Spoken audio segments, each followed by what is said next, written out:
Thanks so much for joining me today on Earth Day 2026. And definitely if you have questions, ask away. I love hearing what you need to, or want to have more information about, so don't hesitate to do that. I am in Allen, Texas, which is about 30 minutes north of Dallas. And it's kind of a dreary day today, but I'm really happy to be painting flowers and to kind of bring that painter joy into my studio. And hopefully that will be the case for you as well as you're working. I think for me, painting is always a way to kind of shift my mood. It doesn't mean paintings always go well and I'm always in a good mood, but usually the color and the energy of it can take my mind off of things that maybe I don't want to be focusing on anymore. Or if the weather's not great, I go to color. So hopefully that's something that you can experience with me today as well. And let's see what I thought I'd do. Let's go ahead and go to Lauren. Let's go to the tabletop view. I'll show you a couple of my paintings that I think go with today's demo. This is the one that was on the promo, just store-bought flowers, a lot of mums and some daisies, and just loosely painted, which is I think what we're going to focus on today, getting the energy of the mark, doing some color mixing, but it's a little bit of a moody background and kind of a quiet composition. This is another painting, which was more of not quite a top-down view, but the idea here, again, loose brush stroke, focusing on the vibrant color and just kind of getting a different angle on, again, a similar kind of store-bought flower arrangement. And then also a little bit brighter background to set off some of the color. One thing you'll notice here, see how shiny that is? This shine was added with a Liquitex gloss varnish. Won't really have time to talk about varnishing necessarily, though if you have questions, I'm happy to help. But I added varnish just to kind of give it a little bit of pop in person. So that's a nice thing to know about. If you feel like your colors have gotten a little too muted or not quite where you want them to be, you can always consider putting a final varnish on top. Another painting, this is a bit bigger. It may not all fit in the screen, but that's okay. You'll get the idea of it here. I picked, oh, actually it fits, yay. I picked this one. This is a much looser style, and it's one that I can't ever keep my hands off of because it's so textured. And hopefully you can see that as I turn it in the light. This really highlights, this is not a varnish on top of this painting. This is the heavy body color like we're going to use today, and quite a bit of the gloss heavy gel like we're also going to use today. I don't know that I personally am going to push it to this volume in this painting, though sky's the limit for you. If you have it, you certainly can do it. I like showing this one too to kind of show off how the other painting I just showed had the varnish. This shows that natural gloss of the gloss heavy gel. So that's another way to adjust the sheen of your painting. I certainly could come back and put a final varnish on, but honestly, because it's so textured, I would look at Liquitex spray varnish instead. So just to not have to fuss around with a thin liquid varnish on top of so much texture. So those are just a few examples of some of my floral paintings. And again, I just think it's a fun way to work with. Like if I'm in the studio, I'm not sure what I want to do. Sometimes I just kind of look at my flower photos that I have lying around and use them as inspiration. This is the canvas that came in your set. I just left this little wrapper just to kind of talk about briefly. It talks about this is made from 3 recycled plastic bottles. That's the idea. It's a canvas cloth, but that has 100% recycled bottles in it. And so that's kind of a nice thing, especially for when we're talking about Earth Day, which is about environmental consciousness and really trying to be good stewards to the earth. I loved it when Liquitex came out with this range because just like recycling, we see it everywhere in our homes with what products we use. Thought it was a pretty creative idea to take plastic and weave it into a cloth. The other thing to mention about these canvases is the wood is FSC certified, which stands for, I think it's Forest Stewardship Council. But basically, that's an organization that will certify products that treat forests in an environmentally responsible way. And so it's a nice, I'm proud of that Liquitex has that certification on our wood for the recycled canvases. The other thing, I thought this would be nice to read before we get painting, kind of get us in the mood for Earth Day. Van Gogh is one of my favorite artists, and I really like this quote: "To look deep into nature, and then you will understand everything better." And I find that again when I'm stuck, if it's some can't really think of what I want to do, I'll go to photos of nature, I'll take a walk, things like that. But again, for Earth Day, I thought it was an appropriate quote to begin with. Okay. So Lauren mentioned the photo in the chat. This is what I thought would be fun to paint today in this particular size canvas. Of course, if you have your own floral imagery that you prefer, please defer to that. I like this because it's a bit more of a dynamic composition. Background is there, but it's more minimized. And I just thought this had a lot of energy to it. And that's something I think composition gets missed a lot of times when talking about painting, but I think that's one of the first things you can do to set the tone of your painting is to think about the composition. How do you want the different elements to lay out? You could say we have one main subject here being the vase of flowers, or you could say we have several, depending on like if you want to showcase certain flowers in your particular bouquet. I think I kind of think of it as one large unit on a background, but obviously some of the flowers might get a little more attention due to lighting. So since this is my reference, I'll show you how I might start if I'm working from a photo like this. The same idea would happen working from life, but basically I will take a pencil. And I know there's a method where if you printed out a photo the same size, you could rub on the back and do kind of a copy onto the surface, like a carbon copy. But today we thought we could do just some loose drawing with it. And this is something that can always be managed when it comes to the overpainting process itself. Like if you don't want the pencil lines to show, you'll certainly probably cover them up. And actually, I'm going to pause my own talking here. What I want to do first is put the background color on because I'm going to add a little bit of white to it. And I want us to be able to see our pencil drawing. So let's do that first. Let's get out color. Lauren was great talking about the different colors that came in your set and that you may also want to use. Let's pull out, if you don't have the alizarin crimson, just get a red. I'm using alizarin crimson hue permanent in the heavy body color. As you can see from that one painting, heavy body color, like the name says, it's a very heavily textured. You're going to see other information on the tube for each of our colors. Alizarin crimson hue permanent is just the name that Liquitex calls it. This has to do with the pricing that you would see from in-house and how Plaza Art would price a particular color. This open square, can you see that tiny little square? This refers to the relative transparency of the color. I was going to get a different one here. This is not a red that I expect you to have, but I pulled it so you could see a difference. The reds here have similar hue when you look at the color, but a couple things you can see by looking at the label. First of all, these little letters and numbers here, this tells you what pigments are used. This is a single pigment red, pigment red number 170. That's what the PR stands for. This is a double pigment red. This is pigment red 179 and pigment red 202. Why does that matter when you're painting?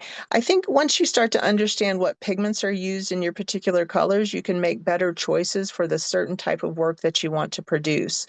If that's a little too technical for what you want to mess with for the day, you can look at these squares. I mentioned this one before, this white open square.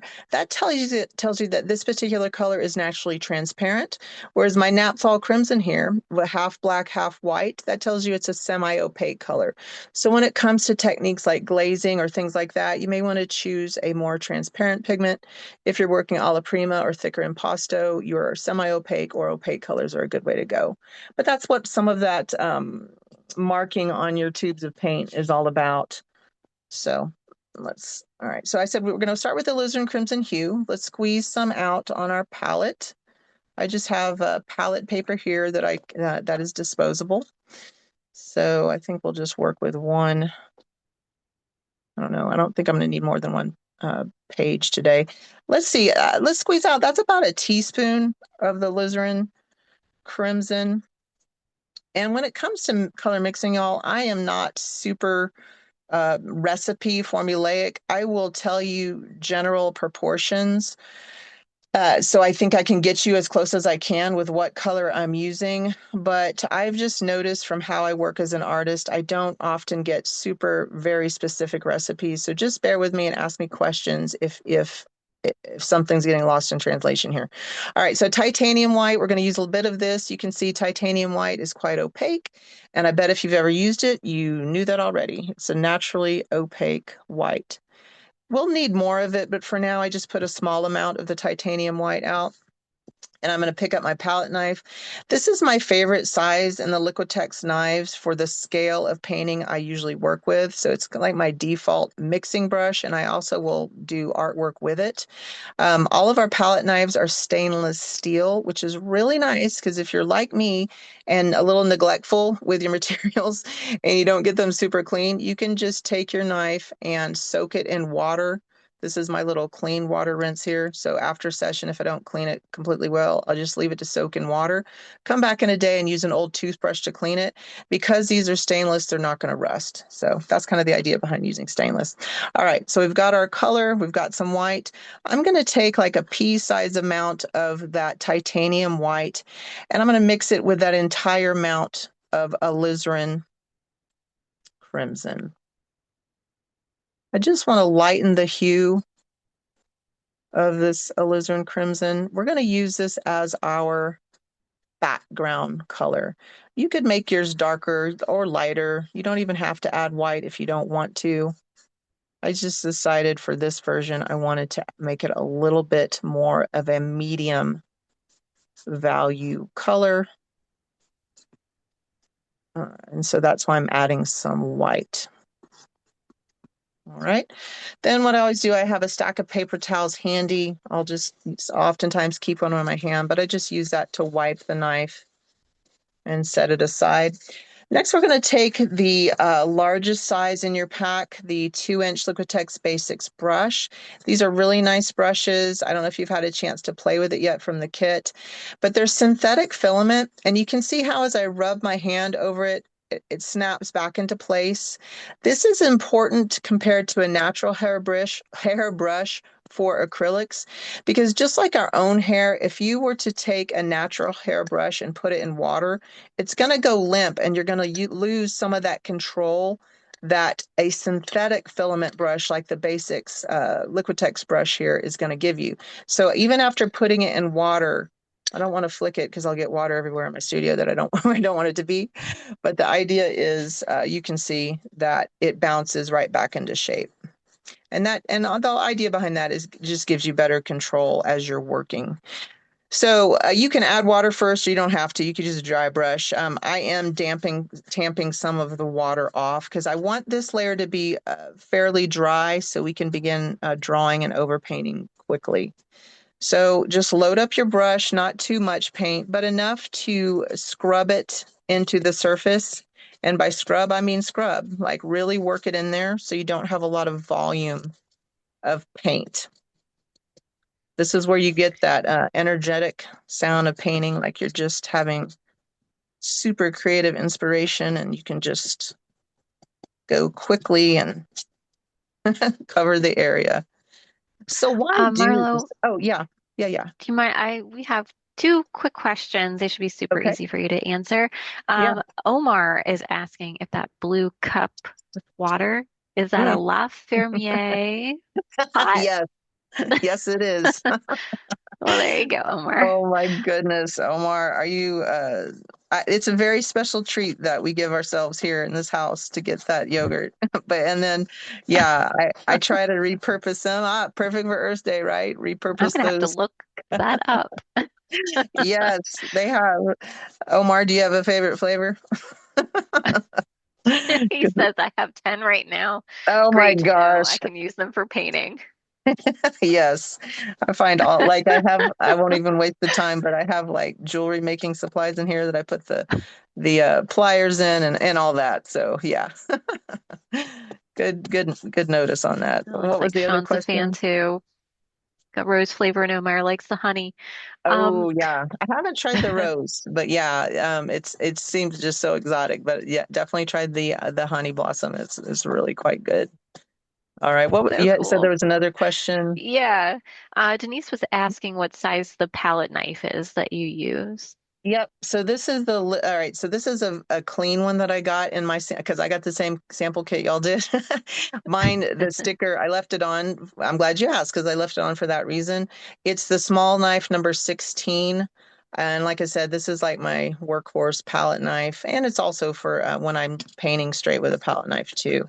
But I love it for mixing. Now, if I worked larger scale more frequently, I'd probably go with one of our larger trowel shaped knives, and that's one reason why we have so many different shapes. But as you work with them, you'll find your favorite for mixing. I have friends who use a completely different one that to me I would not prefer, but for them it's perfect. So, just kind of have to figure out what works best with how you mix. So, great questions. I love it. As I'm painting this on, you can see I kind of scrubbed it in, and now I'm just kind of going back over making it even. And also, I think this takes a bit of the, I could be fooling myself. I think it takes a bit of the paint off because we want it to dry a little bit more quickly. And then I will rub this is how I treat knives when or I'm sorry, knives. I treat brushes while I'm working. I will wipe them off. And then typically have two wash waters.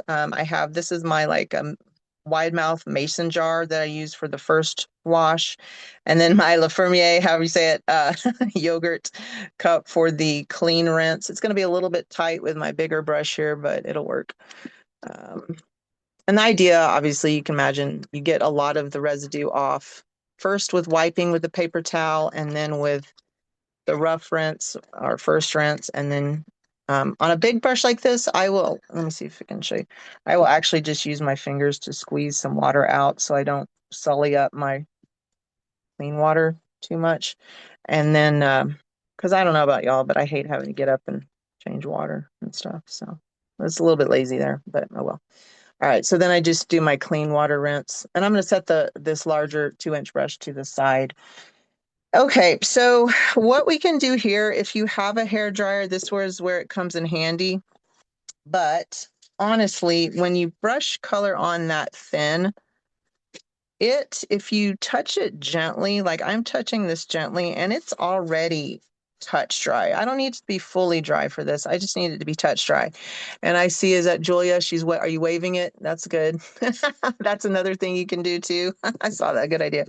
Or, use your hand to kind of wave it. But I think for our purposes, yeah, I'm getting a little bit of fingerprint, but um, we can go ahead and proceed because this pencil mark, it may just scratch through the paint or it may actually draw on the surface, but either way, it'll give us enough of a kind of clue for our drawing. So I'm going to get my reference piece out again. And there's different ways you can tackle transferring the drawing. Some artists don't even like to do a drawing, especially if they want to paint loose. They'll just start by mixing colors and going for it. I usually like to have a bit of a reference. I feel like in a composition like this, what will help me is to get my diagonal down here placed approximately. And see, it's very rough. I'm not using a ruler or anything. I'm kind of just eyeballing it. And actually, I probably did it a little bit high, but that's okay. And then I'm going to kind of roughly imagine where I want the vase. I may change the vase. I may not make it glass in interest of time, but this kind of blocks it in for me. Um, and this is probably a little bigger than I see there, but all I'm doing visually is dividing up this space and this space mentally on the drawing and transferring it here. Okay. And we'll just kind of block that in. Then as I look at the entire composition here, is audio okay? Are y'all able to hear me? I'm seeing that on here. Yeah, I'm hearing you fine, but I am seeing the notes, The so we'll concerns. help them Okay. through the chat. Okay. Yeah. I'm wondering if is it when I'm scratching? Is that change? Well, you tell me, but I'll just keep going. Um, so we won't be scratching a whole lot after this, but I'm wondering if that's causing a distraction there. But so when it comes to placing the flowers with something like this, or another way just to think of when it comes to placing the different colorful shapes, because you don't want to. I think flowers are so user friendly and easy. They're very forgiving. Oh, there's a petal that is missing there, who would know, right? But if you're painting or drawing something else, you can, I think it's helpful no matter what you're referencing to think of these as simply shapes rather than the objects you're trying to paint. So while you and I know we're talking about flowers, I'm thinking yellow shape, kind of light pink, purple shape, and I'm just going to kind of circle those in where I want them to be based on this drawing. I may not do every single one. I'm going to try and get the main kind of grouping just so I can kind of keep it in that same energy and flow. I want this one up here. I'd really like that. I want the energy of that stem. I like the flower down here. And then I'm imagining this as a more of an oval shape. So I'm drawing more of an oval here. As you can see, it's very, very loose. I'm thinking of this. I could think of this yellow as one large shape, but I am going to divide it and think of this as kind of like an oval this way. And then this is one of my showcase flowers, I think, for this piece. So I am going to make sure that I give it space here. And then I want to get this one in up top. So another oval here. And I think I want to expand that one. And then we'll have greenery behind it and background. So once I do, you see how rough that is, right? Once I do that, I take a moment and look. Now, obviously, I'm going to have smaller circles in many of the flowers. On the very obvious ones, I might go ahead and just reference that. And this one, since it's on an angle, I'm going to reference that one. This one is kind of canted off to the side. This particular flower up here has more of a flat oval. Can't really see it there. This, my showcase yellow flower here, that shape, I'm going to put my little kind of more of like a semicircle there. And then lastly, this purpley pink, I will place my center there. That's just kind of to help remind me where they're going to be. I want to do this one too. So this was my flat oval for that, so I'll place that there. All right. So get comfortable with your drawing. This is where I'm going to leave it. It's really just to give me a rough example of where I want the shapes, the color shapes to go. I will place that there as my reference. Now, the black and white, let's call that up if you have it on chat. The reason why you may want to consider doing this for work at home, I'm betting a lot of you have heard of the concept of value, which is just the relative lightness or darkness of a particular color. So here I see the colors. Here I've gotten rid of the colors. I've done a very high contrast black and white photo of the same or filter on the same flowers. So what that shows, it depends on how specific you want to get. You could say there are three main values: the bright white, the middle tone here, and then the dark. Okay. But when you dial it up and refine it further, you can see that the background is still darker than most all of the flowers. And this is not quite as dark as the background. So that's things that you kind of nuance and finesse as you are painting. But I like the value because as I mix my colors, this is what I'm going to be thinking about is the relative value of how to mix a color to make sure when I paint it, beyond just getting the hue, am I getting the value and that nice energetic flow of value through the piece? Does that make sense? Let me know if I can clarify that. I just feel free to shout out about that. So I'm going to have my black and white example maybe out of view, but you'll have yours. I might move it back in view. It just depends. So, okay. All right, let's lay out more of our colors. We have our mid-tone here. So the mid-tone, we're going to leave. We're going to add light, we're going to add dark, and then other colors in between. All right. So we can go ahead. Let's take out our white. We're going to add more of our white. I am not super particular on how I lay out colors on my palette. So I'm sure other artists have different opinions on that, but it kind of just depends on the day and the painting that I'm doing, honestly. I will choose the yellow. This is our yellow light Hansa or Hansa. I will put it here.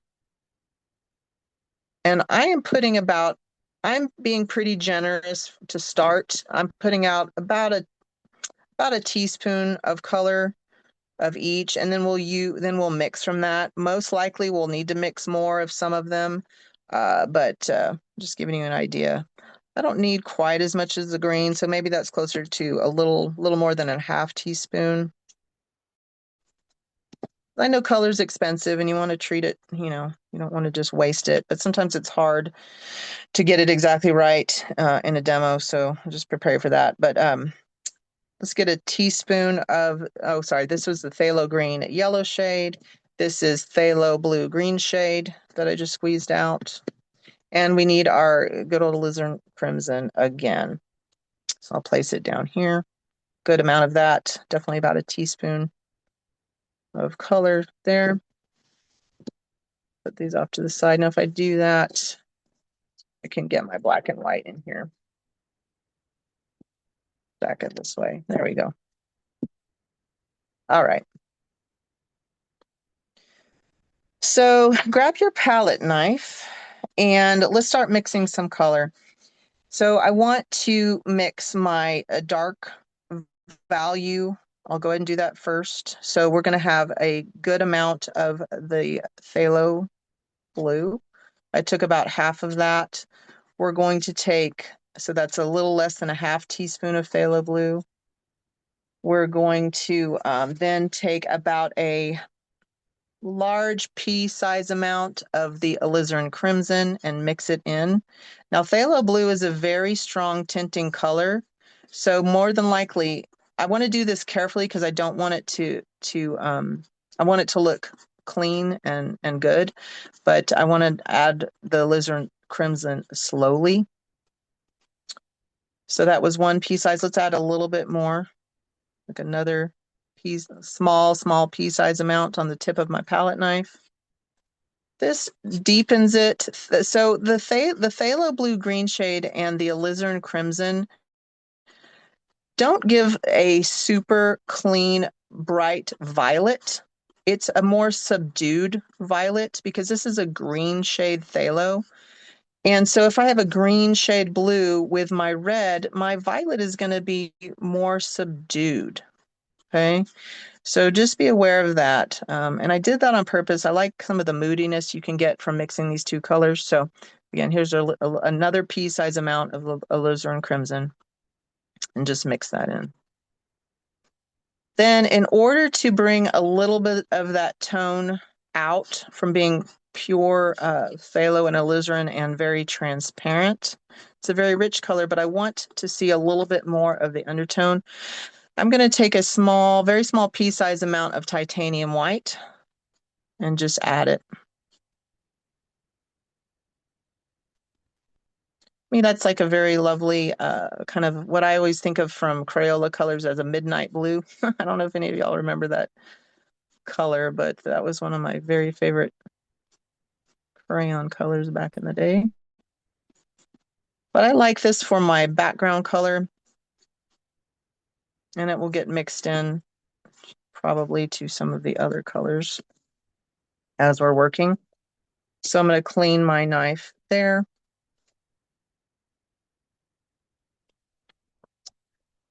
And so we're about 30 minutes in. We're doing good. Just wanted to double check that. Okay. And then let's mix up our more of our mid-tone. So it's actually going to be a bit closer to this particular alizarin color, slightly more violet. All right. So we're going to take about a half teaspoon of white and two pea size amounts of the alizarin crimson and mix them together.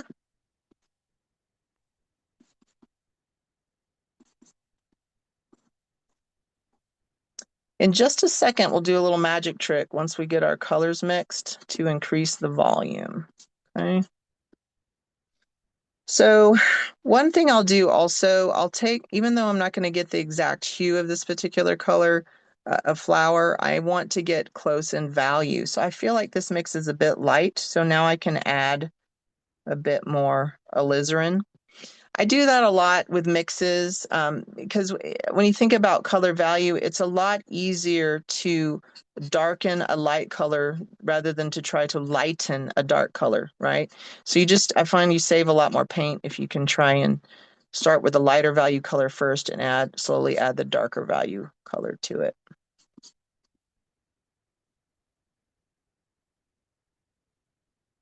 Another way to see value is to squint your eyes. So as I look at this color, a photo of my flowers, I will squint my eyes and that gets rid of the detail. I know you can't see me squinting my eyes necessarily, but that gets rid of the detail of the line and petals and shapes and all that.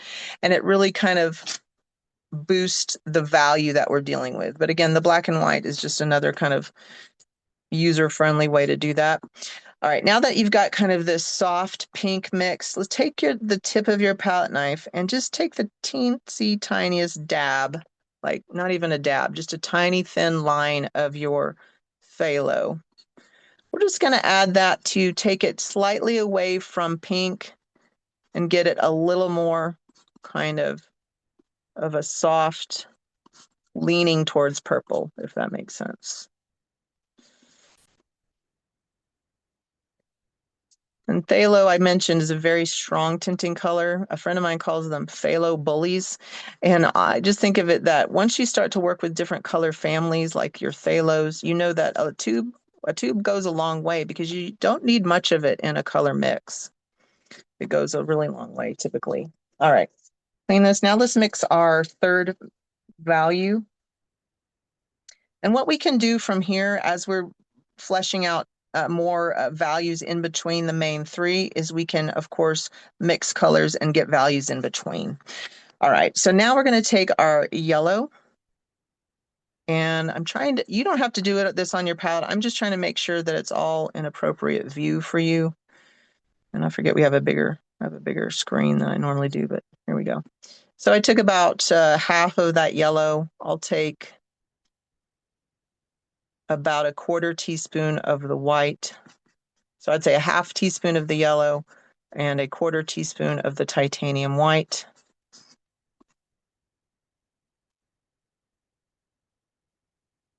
That was a case where I took the darker value color and I did the darker value first and added the light. And sometimes you have to do that because I know I don't need a ton of the white in it.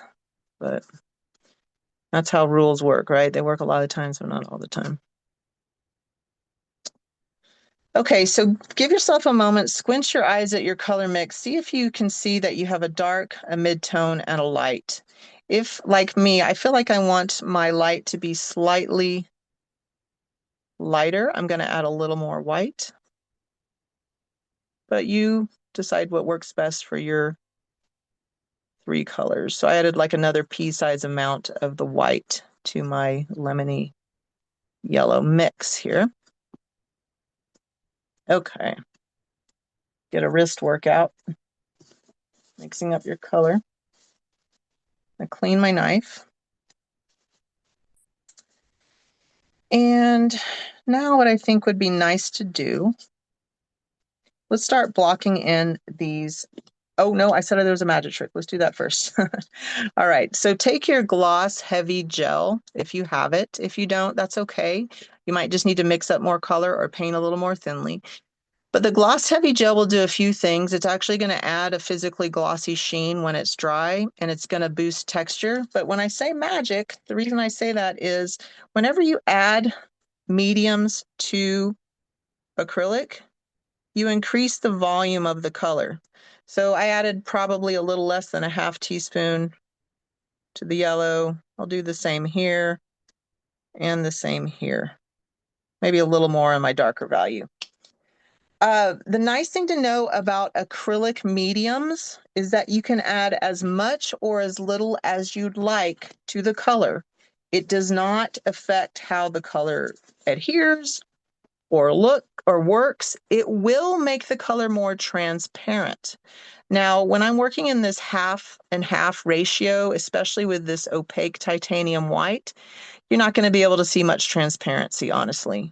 So in a color like this that has titanium white, yes, it will technically be more transparent, but it's not going to be as transparent as a transparent pigmented color. Okay. But look at that. All of a sudden, I have double the volume of my light value, my yellow. Okay. So we'll do the same with the other two. Clean your knife and mix. The other thing to say about adding acrylic mediums to color is typically, even if you're not using a slow dry medium, it does give you more working time. So even though this is not like a slow dry heavy gel, it is going to give me more painting, more blending time if I needed it. And that's just the nature of adding acrylic mediums. So be aware of that as you're working. It'll give you a little more working time. Another way to get more working time with acrylics is to, like if sometimes people get annoyed with how quickly they dry, you can add a humidifier to your studio. You can get rid of really hot lamps that might be aiming directly at your painting, because anything that aids in evaporation of water will cause your acrylic paint to dry more quickly. And hey, sometimes people want paint to dry quickly. That's why we use hair dryers, things like that, to speed evaporation. All right, so the other thing to say, by adding a gel, you're adding a whole lot of medium without color. There is water in wet acrylic paint and wet acrylic medium. The physics of water is such that, I didn't point this out, but I'll do it again and squeeze a little more of that. You see how it's white? It's not clear. And if you've never used it, you might be thinking, here, let me scoop some up. You can see on my knife it's white and it's not clear, and you might be thinking, why in the world would I want to add that? I don't want to tint it white. Well, it's because of that there's water in the medium, but as you're painting and as the paint dries and the water evaporates, this medium will be clear as long as it's in a thinner layer. And the color will become more clear as well. But temporarily, while you're working, it may lighten your mix. Just they call this color shift or value shift with acrylic painting. It's something that oil painters don't have to deal with because you're not using water with traditional oils. So just be aware of that. If you're coming from oil to acrylic, that's why. It's the physics of water, which I'm not a physicist, so I don't fully understand, but I know refraction or something like that. It's how it bends light, and we see it as milky or not clear. When you add it to color, it tints it temporarily, and then as it dries, it darkens down. All right, so we've got three main value groups. Let's take our medium size brush, our 1 inch basics, same synthetic filaments. And I think I will start with the light value, partly just practically because it's going to be easier when it comes to cleaning my brush to start with light, clean it, and then get darker without worrying about making my lighter value dark during the demo, right? It's just about expediency with that. So I'm going to take this medium-sized 1 inch brush, dip it in my lighter value yellow. I am looking at the lighter value sections of this painting, and I'm just going to use it to dab color on. Now you can see I'm not just filling in the oval. One thing to mention, which I should show this maybe on let me get a scrap piece of paper here. All right, so I have this piece of paper. When you have knives, I'm sorry, I keep doing that. When you have brushes of different sizes, you can get a lot of use out of even a larger brush, depending on how you turn and hold it. So obviously this brush, I can paint, I can do a stroke using the 1 inch dimension. Or if I have a smaller area, I can load up my brush and use it on the edge. If I even wanted to get a little craftier, I could flatten the brush on my palette paper and dab it and get an even thinner line. Okay, I know it's hard to see with the yellow, but we'll see this more with the even smaller brush that we use. But A large brush can do a lot of things for you. And as I'm applying it here, I'm doing more of a side technique where I'm bearing down first and lifting up. And that is gives you kind of a nice quick way to get some petal-like shapes. Make sense? Okay. I trust you will let me know if it doesn't. All right. So dabbing this on very loose, and you can refine this. I'm going to leave that dark center there. We will refine this as we add more value. But I'm just kind of thinking in large blocks of shape. It's going to look kind of messy and you'll be like, what is going on here? But it's like that trust the process moment. I'm sure many of you've heard that. Um, so to me, this is the fun and exciting part. It's kind of why I go a little more silent because I'm turning on that right brain and of how to place the color. But I try not to be silent. I don't want to leave you hanging. That's just my tendency there to go a little bit more quiet. Okay, as I squint my eyes, I'm really looking at the color, and I'm also looking here. I see I have some more light passages down here with that little tiny flower. And I even have some, when you look up here on the color, I know that it is violet. I have this, the black and white. See how this is just as light as my on the color, the yellow? That's where value can be more important than the color itself. I'm not going to put yellow there, even though that's one of my lightest value colors, because as we finesse the painting, I will take my medium tone and make it lighter to be the same value as my light yellow. Does that make sense? That's just kind of, this is a way to kind of block in the color quickly and then refine. Okay. So as I scan, I feel like I've got the light, most of the light value down where I want it. I'm going to wipe my brush, going to clean it in the large rinse tank and in the small yogurt cup. I'm not getting every bit of residue off, but that's all right. Then I'm going to focus on my more medium tone, which happens to be this nice kind of soft pink.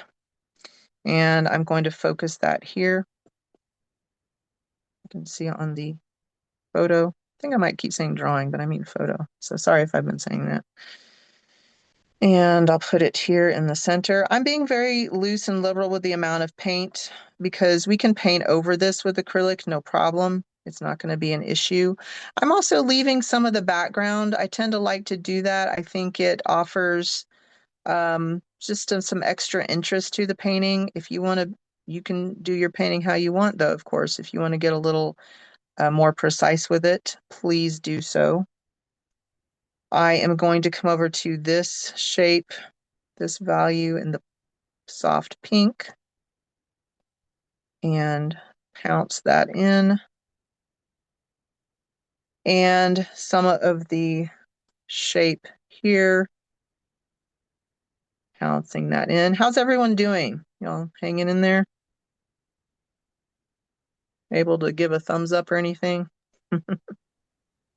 I hope you're Looks like doing everyone's well. busy working. Good. I trust you'll let me know if you're falling behind. Okay, so I'm going to add just this. Now I'm looking at the color piece, and I know there's a lighter value soft pink up there, so I'm just going to add it. And I do that frequently. I will look at both the color and the black and white. So I'm comparing the values, the big blocky values, to also some of the softer values. I'm taking a moment to look at that to see how it's going. Now, I mentioned, we're going to skip these flower shapes at the top because I'm going to refine that with a darker of the pink here. And we're going to go ahead and block in our other main value, and then we'll come back and start refining. Okay. The reason I like to do this too, I think it's nice to feel, especially when you're working looser and more quickly as we are in this demo or time together. Um, I think it's nice to see the sense of progress that you're covering a large area, and it's just about doing layers and layers of refinement as you go. Not like, oh my goodness, I spent all my time on this one section and I didn't get anything else done, right? Okay, so we are going to focus on my darkest area. I'm going to sub out this part of flower here, and I'm going to go in with the background with my kind of midnight blue. I'm still using my larger 1-inch brush. And again, I'm not being too precise with it. I just like how, it's like that kind of moment, like, wow, okay, making progress, getting things done. I'm seeing it come together, which is always fun. And I'm brushing it on in a way where I'm allowing some of that background to show through. You could do more or less depending on what your preference is. Um, and two, when you look at the black and white piece, you can see that that background is showing through. So we're going to dab some of that inside the large bouquet shape as well. And if at any point you're like, oops, I didn't mean to put it there, don't worry. Um, Acrylics are very forgiving, and especially when you're painting loosely and thickly, a lot of times it just adds interest. But if it really bothers you, it's very easy just to get even thicker amount of acrylic and paint right over it. So just keep that in your back pocket as you're working. So I'm taking just the corner of my large brush and dabbing it as I'm looking in the black and white section. I'm kind of dabbing it where I want some of that very dark showing through. And I'm probably even diverting a bit from my source here, but I'm kind of getting the general idea blocked in. Okay, let's do a little more down here because I can just come in and add things on top of that. Just like action, reaction. Make sure I'm not verbalizing this, but as you're working, make sure you pause and give yourself a second to look at the overall piece and how it's coming together. Is there something you want to adjust? Is it kind of in a realm of where you think you like where it's going? And if it's not, why not? What can I do to change it, kind of thing? All right, so we've got this blocked in. I'm going to, again, clean my brush. Or wipe the brush. I'm going to clean it in the heavy rinse and then clean it again in the soft rinse. All right, I will put this brush to the side briefly. Okay, so what we're going to do now, I think I'm going to focus more on the color piece, but I am going to leave my value as reference, but I'm just going to move that so you can get an idea of where I'm going to be focusing more of my attention now. And I'm looking at this. I like how it's kind of being blocked in. I do need to resolve what's going on down here, but you can see this is quite light. Didn't really want to use the yellow though. So what we'll do is we're going to let's squeeze out or scoop up some of your white or squeeze out a bit more, your choice.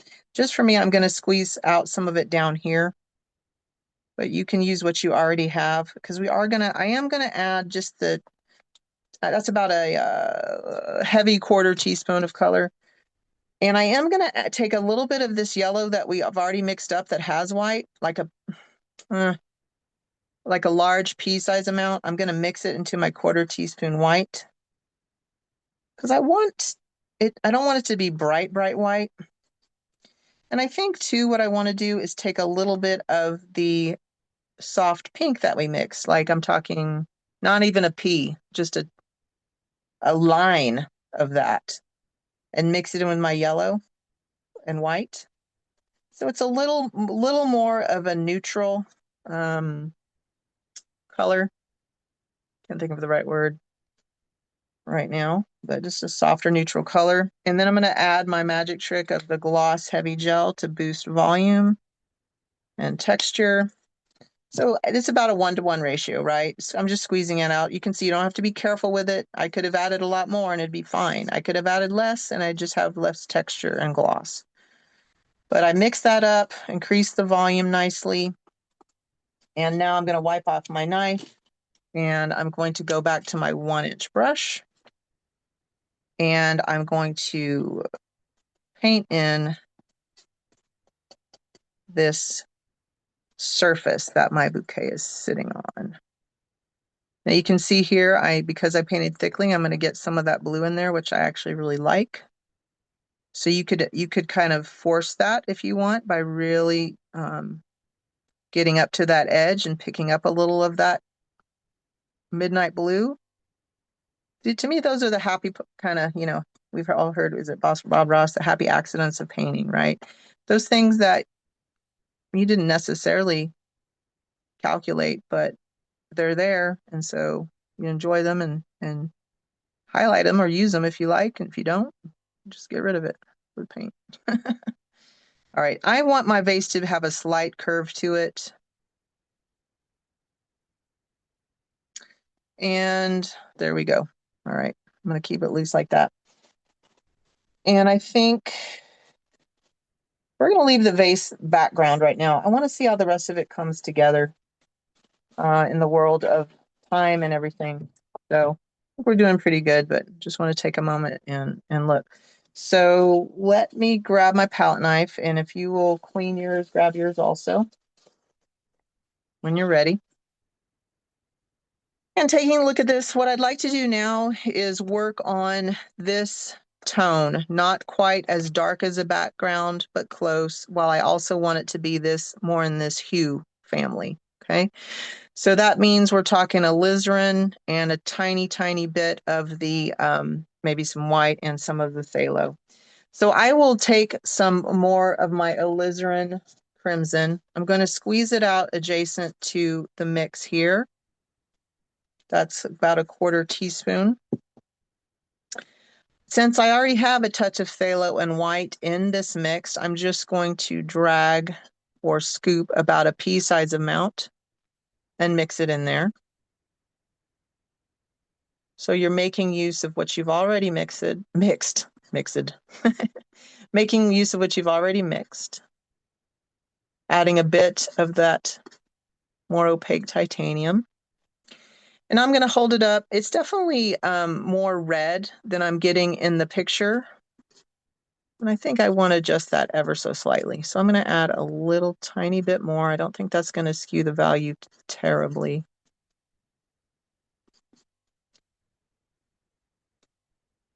Mix that in. And let's add a teensy amount of the phthalo. Tiny, tiny, not even a pea-sized amount. Give it a little more drama to that red. Deepen it. Push it back down value-wise a bit. That's what's fun about color. You can kind of make it dance or play how you like thinking of music, if you're the conductor of the color, right? How do you want to showcase it? Do you want to bring it out? Do you want to push it back? How do you want to work with it? So I'll add some more of my gloss heavy gel to that mix. I think I'm happy with that. And mix it in. I just love the increasing the volume, makes it easy. And the nice thing too, ounce for ounce, mediums are much less costly than buying the quality color like the heavy body acrylic. So you can use, they're just as permanent as the paint, the colors, and the color and everything. You're just increasing volume, and so it's just a nice way to go. All right, so I'll go back to my 1-inch brush, and I'm going to pick this tone up with my 1-inch brush, and I'm going to place it in this spot with these colors. Now, when you squint your eye, if you've mixed colors similar to mine, ideally that background and that deep red become very not uniform, but they track together as a darker value. And why is that important? Well, in compositions, you can use all the color you want, but if every color when you squint your eye, when you look at it, flattens out to the same tone, even though you have a lot of vibrant color, it can look a little less exciting because you don't have value difference. Okay. So that's why this whole squinting and looking at value can be really helpful because it keeps that dynamism of your composition without taking away from the particular colors you want to use. All right. Now what I want to do, since I have this color loaded on my brush, I'm just going to dab it back into my original pinkish mix.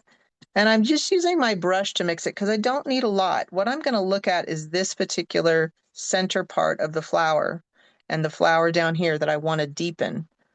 Take that particular value and deepen it subtly. So I actually lightened up my dark value up here with a little bit of my soft pink mix. You with me? Sometimes when I verbalize, I'm not sure if I'm making sense, but I think that's the way to verbalize it. Okay. And then we'll come down here. More of this flower is in the darker value. You can see I'm layering it. That paint is wet, so it's kind of doing that wet and wet mixing, which I actually like for the striations on the petals. So kind of pouncing that in. And as I squint my eye, I see that part of the petals on this particular shape are a bit in that deeper tone. So I'm just going to use the edge of this large brush and pounce that in. I look up at the top here and I want just a little bit under that particular shape. I'm taking a moment to kind of scan, see what I think. All right, I'll leave that there. I'm going to wipe off my brush. I hope everyone is doing well and enjoying it so far. Questions if you have them. All right, we're going to set aside this 1-inch brush now, and we're going to move to the smaller, the 1/2-inch size. Obviously, the smaller the brush, a little more control you have for detailing. So I think this is an appropriate time to do that. Larger brushes encourage looseness of stroke. Smaller brushes help with detail, and you can use them loosely, but they can also give you more of a tighter stroke to the paint. Okay. So as I look at this now, I am thinking I need to go back and address the lighter pink area of the painting.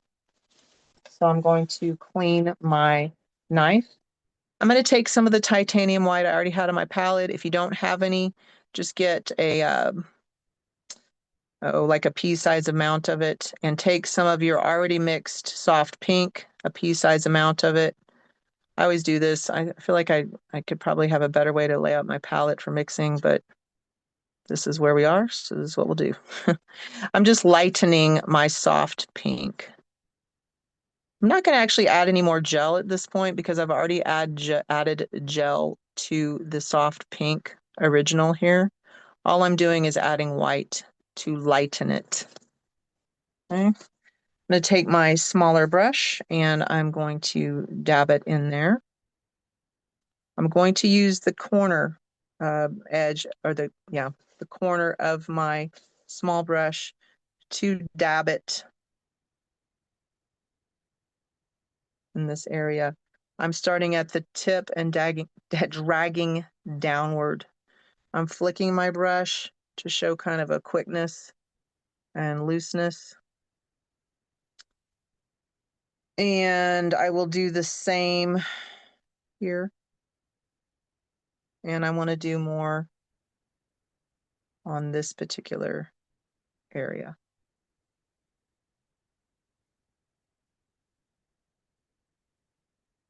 Okay.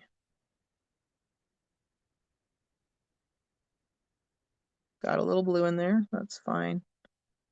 I'm just going to, I can take a little bit out if I want by adding more color on top. Now I'm scanning. I'm looking up the value too. Are my light values as I squint still in the same kind of area? I think they are for the most part. My medium tones here, I really probably need to resolve this vase So let's do that. Let's give it like in the painting. Let's give it the painting for the promo. Let's give it a lighter blue. So what we'll do to do that, I'm just cleaning my 1/2 inch brush. I'm taking my palette knife and I'm going to add some white to my kind of midnight blue color. It actually has a little yellow and soft pink in it. I don't care. That's totally fine. I kind of like the sloppy addition of other colors. Um, I don't know. I think probably plenty of artists do that. And I had an artist or I had a professor in school who would talk about unifying your palette by one example of doing that. So that, I'm sorry, I should tell you my proportion. That was like a pea size of the white in probably a pea size of the blue, even though I'm just doing it right next to the blue. I would say that was a pea size amount of the midnight blue. So like a 1-to-1 of the white and the blue. But of course you can adjust it as you would like. I'm picking, to me, that's kind of again, it's on par with the soft pink value-wise, maybe slightly darker, but I just wanted, I want the flowers to stand out more than the vase. So I'm just giving it kind of a medium tone blue. So I'll just use the small. I already have the small out. I could switch to the big, but I'm just using the small brush, painting that in. Did I finish my thought on the professor? Forgive me if I already said it. I don't remember if I finished my thought, but basically he would talk about to unify a palette, mix the same color in all of your colors. So one popular one to do that would be like an alizarin crimson, or in watercolor, maybe like a permanent rose. And the idea is you put all your colors down, and even in the yellow, even in your lighter value colors, you just put, oop, what was I doing? I had a little brain blip there. I'll just wipe it in the blue. No matter what you are, what colors you have, you add a tiny amount of that unifying color to it. So when I incidentally mix color from the background or whatnot, I kind of see it as similar. It's just taking different parts of the painting and moving it together. Because after all, we're not doing a photoreal painting here. We're capturing an expression of either how you feel that day or how you feel about the subject, or wherever, whatever brings you to the concept of painting. I tend to be attracted to looser artwork. And so that's usually what I tend to try to do.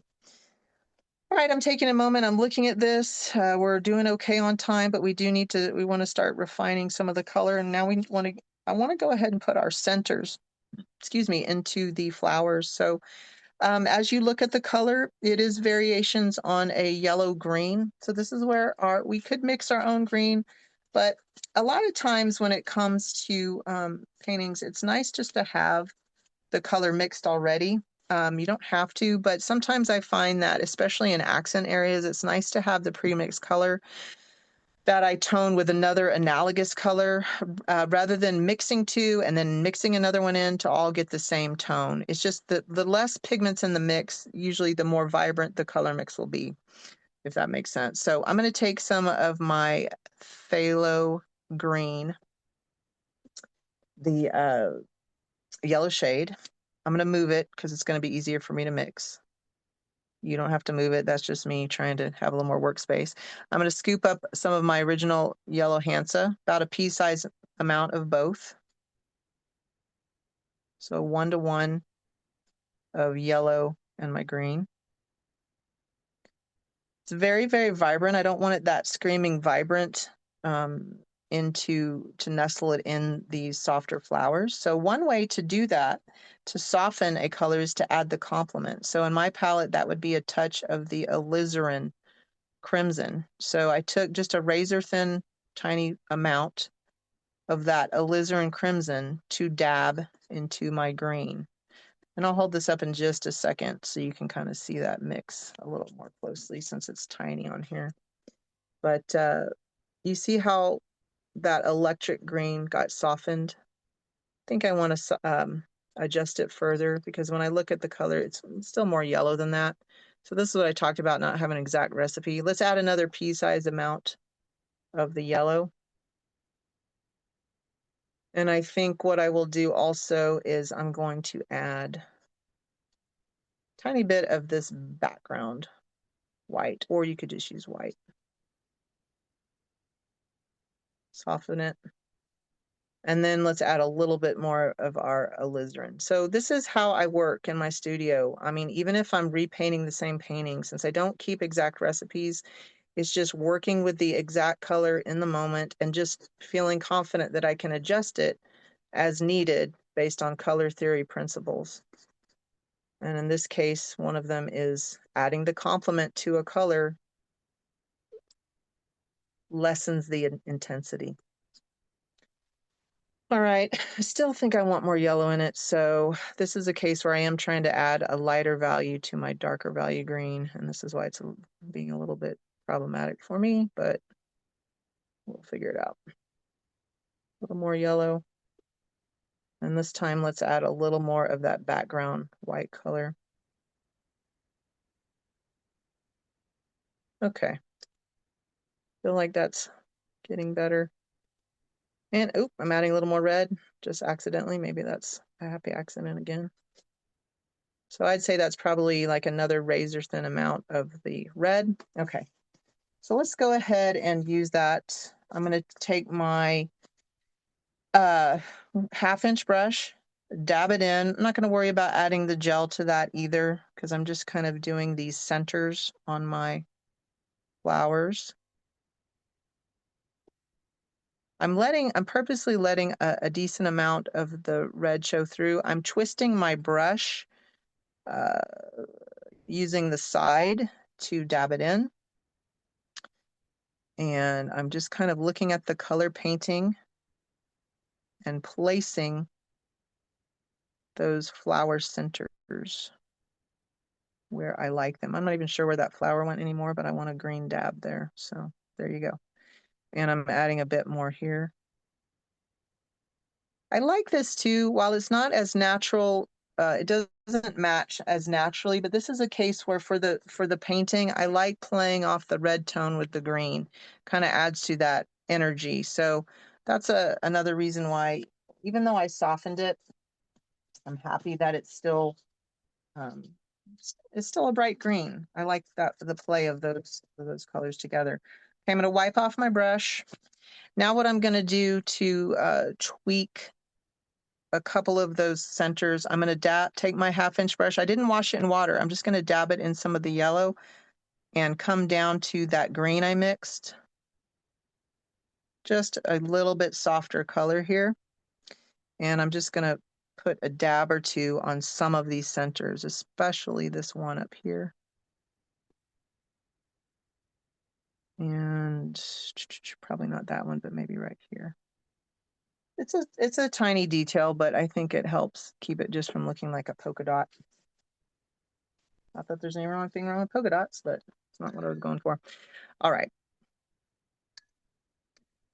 Let's do this since we're working with the green. Let's get some stems in. Now to do that, we want to use this brush, but we're going to work thinly. And we're going to use, let's take your brush and instead of getting the palette knife again, let's just dip your brush in the green. And if you have any of that mid-tone green left, just mix it in there. Get it a little bit darker. And I also am going to add a little, just a teensy amount of the phthalo blue to that to get a deeper tone, deeper value green. Don't need a lot of color because I am doing a fairly some thin strokes. So for this flower, I like how the stem kind of cuts in and goes to this point of the, oop, I didn't see that's okay, happy accident time. I'll make that a little part of the flower, and then I'm going to have the stem just come down. It's going to be kind of brushy. I'll go back in and make it a little more refined. I just liked how it kind of crossed over that flower. I didn't bisect it in the exact same part of the painting, but that's all right. And then we'll add some more of the stem down here. Just work lightly. If it's too hard to stroke it without getting blobby, feel free to dab it on edge like that. And give yourself kind of like a little bit of a running start on it and then stroke it downward. I'm going to pretend like there's some stems there across the background. some here. Just a little bit of deeper value green activity going on down here.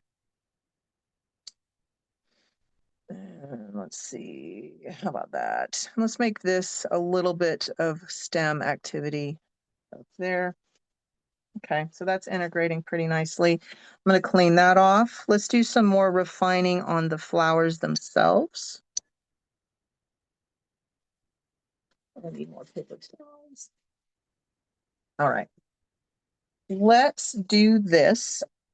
If you still have some of your lemon yellow, awesome. If not, mix more. But I'm going to, the lemon yellow was, I think about 1 part white, 1 part yellow.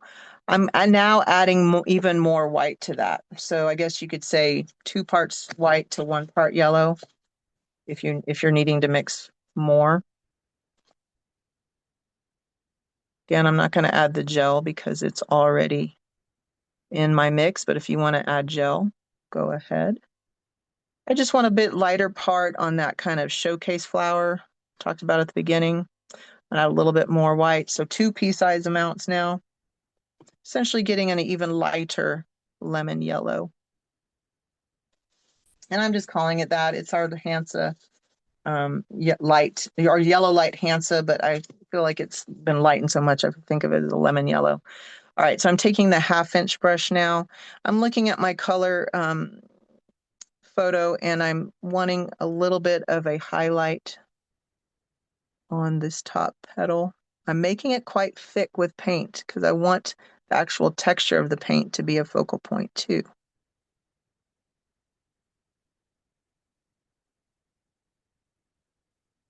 All right. And close a little bit of that gap. Let's get a little bit of the lightness on this flower underneath.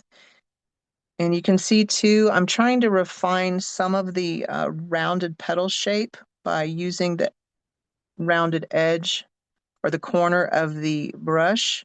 I'm using a lot of paint because I do want it to stand out against the background. And like here, I want some of that to stand out up there. And I want a little of this to stand out here. And again, if you need to adjust it to make the painting look better, use that more than the photo because we're not trying to get a photo real piece, obviously. We're trying to get some fun, vibrant energy. All right. So what I want to do now, I like this flower quite a bit at the bottom and I want to refine it. So I'm going to squeeze more of just the yellow light Hansa out, about a 1/4 teaspoon amount. I think I'm going to now use it. I first will dip my brush in the lemon yellow we mixed, and then I'm going to just kind of roughly mix that together. It's not going to be mixed very well. It's going to lead to possibly some uneven kind of stripage in the color, but I'm fine with that. If you're not good with that, just use a palette knife to mix it more thoroughly. But again, on my showcase flower, I think what I want to do is, as I'm looking at the color piece here, I want to just add some almost pure yellow to draw the eye to this particular part of the bouquet. And this is again where I'm playing with refining the petal shapes, turning my brush, turning my hand in different ways to get the petal shape down. I'm also going to refine this particular piece down here. I'm sorry, this particular shape, this flower shape down here. And you can see too, perhaps, that I am now covering up some of the background canvas if I feel like it's necessary. Or I'm sorry, not canvas, but the background color. And feeling okay to cover up my background a bit of the table. I'm even coming in with the corner of my brush to drag out a little bit of that wet green dot, because when you do that, it kind of It accents the way the flowers, the centers kind of bleed into the petals. Do that up here as well. Ooh, I'm enjoying it. Having fun here. I see time and I want to make sure we get us a little farther along. So we'll pause on the yellow. Let's address some of our soft pink flowers now. I think we can do it no problem. I'm going to take my smaller brush now, and I'm literally just going to take that soft pink that I already had mixed and just mix it about to get more paint on my brush. Because now I just want to come back in and refine some of the edges of the petals on the background, maybe on top of some of the lighter value, just because when you look at the color picture, some of the petals are actually darker. So just turning my brush, thinking smaller shapes now. I see the whole flower, but I'm also thinking smaller shapes of color, smaller shapes of value as I'm painting. Um, and let's get that little, sometimes it's just the tiniest little dabs that can trick a brain into seeing a full shape. And I find that that is something to remember when you're painting fast and loose, that it may feel very messy, but when you pause and look back, step back from it, you really can get a sense for, your brain kind of puts it together, yet at the same time delights in the variety of the marks. So again, I'm going to refine my petal shapes here a bit. Cover up a little bit of that. Kind of unify it. I want to drag maybe one or two petal shapes here. Taking a moment to look. I feel like I'm getting a little bit, something's getting a little lost here, so I'm going to come back in with a little bit of alizarin, and I realize I want a green dot there. So I can do that. I'm going to wipe my brush. Take a moment, look at your painting, see if there's something that needs a little bit of resolution. Is there something that's getting lost? Like I feel like these petals are getting lost. So I'm going to take my 1/2 inch brush. I'm going to use color I already have mixed, this slightly deeper alizarin. I can scrape any off.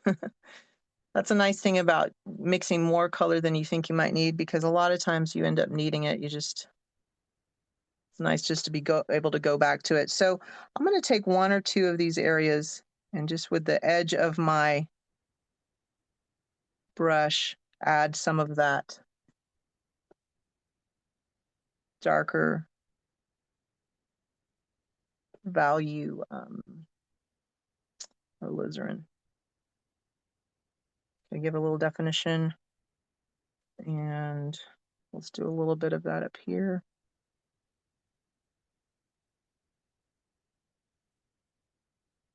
I'm gonna adjust the color around the green a bit. It's coming into the detail part. How are you going to make your painting sing? What are you going to highlight? What are you going to leave a little more abstract? I'm going to want to take that darker tone and work on. So now I'm jumping back, I'm jumping around. You can see I have this darker value pink. So I'm looking at the painting. Where do I want to accent some of that darker value reddish pink? So I jumped over there. I feel like that could use a little bit of a dressing. So I'm going to wipe off my brush.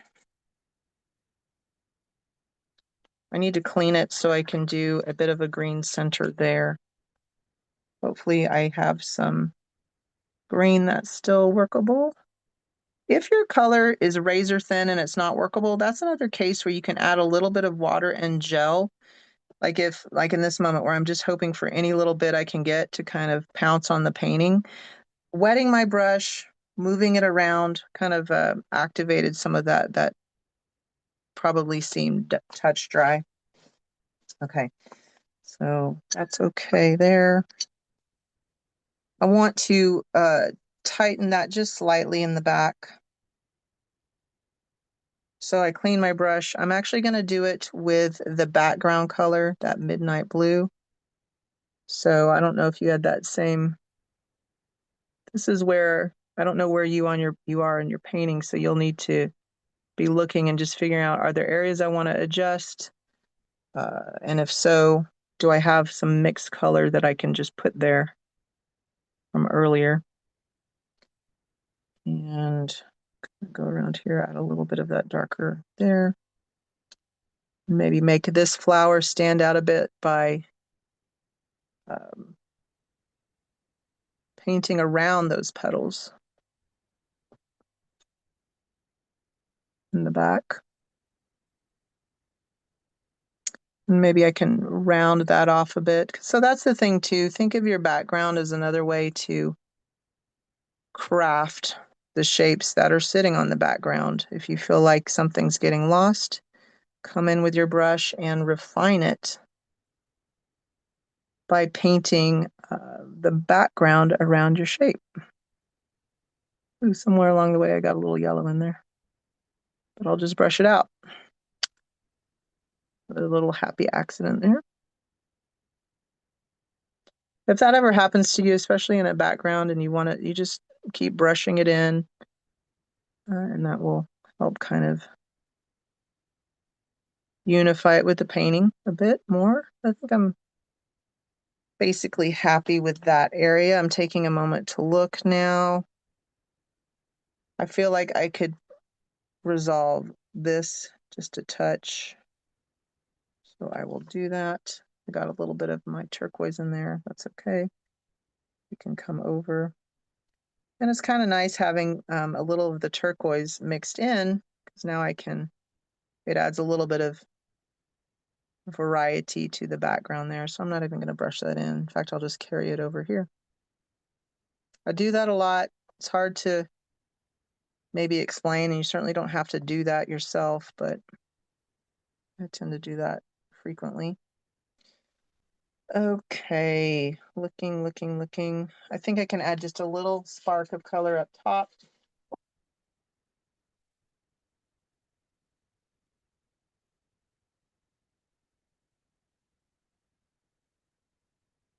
And what I will do, I'm going to dip my 1/2 inch brush in some alizarin, just the corner part of the brush into alizarin and the same corner part into some white.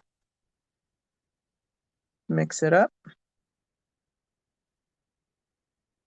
So this is giving me a lighter red in between the deeper value and the soft pink.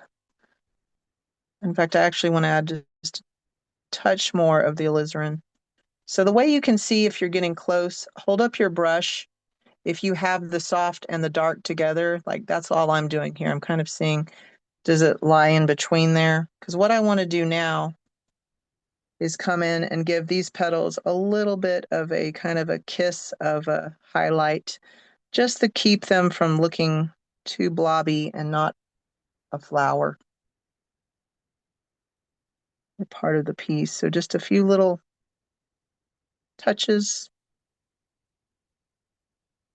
I'm moving my brush quickly to kind of keep it from looking blobby.